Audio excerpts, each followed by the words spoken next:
Hello' guys, welcome back my YouTube channel ববিতাছ ব্লগলৈ আপোনালোক সকলোকে স্বাগতম জনাইছোঁ। মাছৰ কাৰী বনাবলৈ ওলাইছোঁ। মাছৰ কাৰী বনাবলৈ কাৰণে মই মাছ 4 পিচ ল'লোঁ।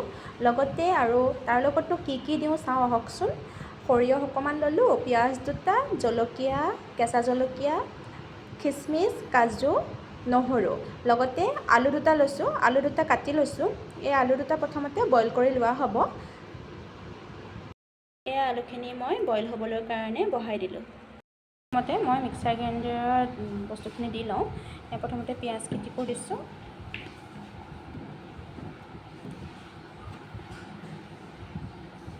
কাজুকেইটাও দিওঁ। মই এনেকৈ বনাই ভাল পাওঁ, আপোনালোকে কেনেকৈ বনাই মোক জনাবচোন। আৰু এনেকৈ যদি ভাল পায় এবাৰ বনায়ো চাব। লগতে খিচমিচকেইটাও দি দিছোঁ আৰু সৰিয়হখিনিও মই দি পেলাই একেবাৰে গোটেইখিনি একেলগে গুড়ি কৰি লওঁ। এয়া মই পেষ্টটোৰ কাৰণে প্ৰয়োজনীয় বস্তুখিনি মই মিক্সাৰ গ্ৰাইণ্ডাৰত গ্ৰাইণ্ড কৰি লওঁ।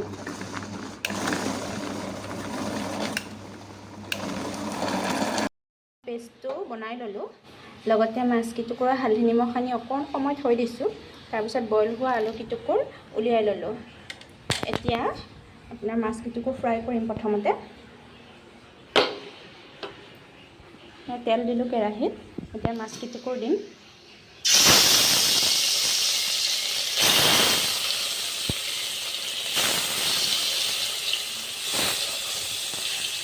প্ৰথমতে মাছ কেইটুকুৰ ফ্ৰাই কৰি ল'ম।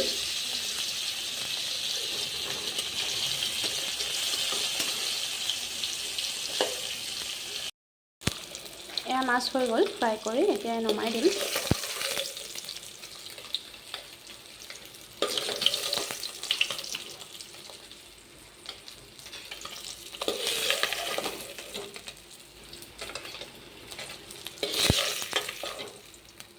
মাছখিনি নমাই ল'লোঁ। এতিয়া মই আলুখিনি ফ্ৰাই কৰি ল'ম। এই আলুখিনি হালধি নিমখ সানি ল'লোঁ। ফ্ৰাই কৰি ল'ম। আপোনালোকে ফ্ৰাই নকৰিলেও হ'ব পাৰে, কিন্তু এনেকৈ ফ্ৰাই কৰি দিলে টেষ্টটো বেলেগ হয়। সেইকাৰণে মই প্ৰথমতে ফ্ৰাই কৰি ল'ম। এয়া আলু হৈ গ'ল। আলুখিনি এতিয়া নমাই থ'ম। অকণমান ৰংচোৱা হ'লে ভাল আৰু দেখিবলৈ ধুনীয়া লাগে। আলুখিনি নমাই থ'লোঁ।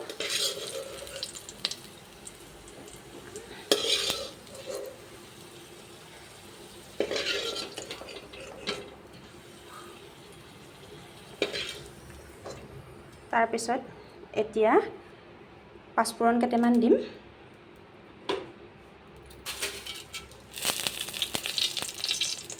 পাঁচফোৰণ কেইটামান দিম। তাৰপিছত গোটা জিৰা দিম। আমি গোটা জিৰা ব্যৱহাৰ কৰোঁ যিহেতুকে। গোটা জিৰা দি এইখিনি অলপ সময় লৰাম।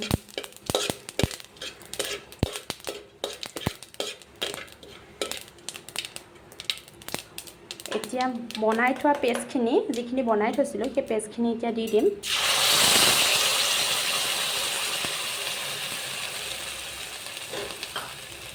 এতিয়া অকণমান মিলাই ল'ম আৰু জুইটো আপোনালোকে চিমত দিব।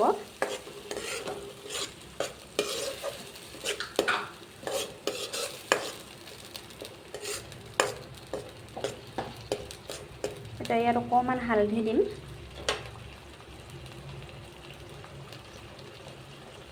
অকণমান নিমখ দিম।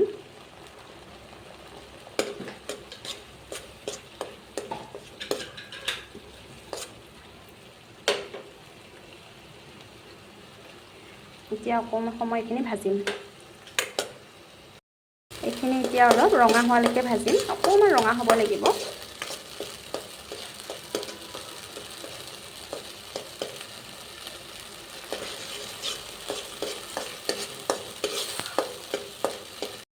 হৈছে আৰু ইয়াত এতিয়া আলুখিনি দিব লাগিব। আলুখিনি দি দিওঁ মই।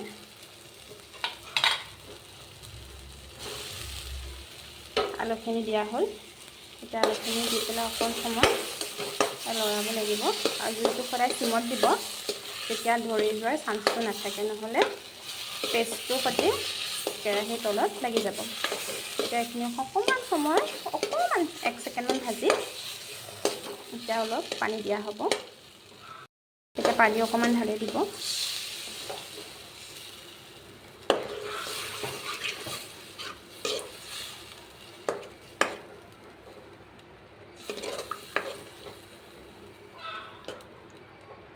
পানী অকণমান দিলোঁ, দিয়া হোৱাৰ পিছত অকণমান উতলিব লাগিব।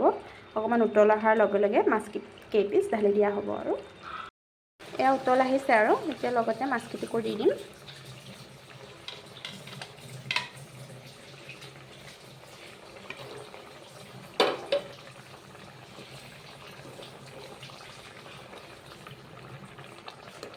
মাছ কেইপিচ দিছোঁ আৰু অলপ সময় উতল আহিব লাগিব, যিহেতুকে মাছ কেইটুকু দিছোঁহে এতিয়া।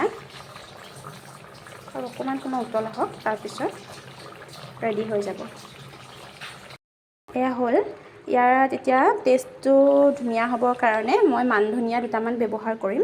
এই মান ধনিয়া 3টামান পাত কাটি ল'লোঁ। কাটি লৈ মান ধনিয়াখিনি ওপৰত লাহেকৈ ছটিয়াই দিব। আপোনালোকে ইচ্ছা কৰিলে ইয়াত আপোনালোকে নৰসিংহৰ পাতো দিব পাৰে, কিন্তু মই মান ধনিয়া খাই ভাল পাওঁ, গোন্ধটো ভাল লাগে মান ধনিয়াৰ, সেইকাৰণে মই মান ধনিয়া ব্যৱহাৰ কৰিছোঁ।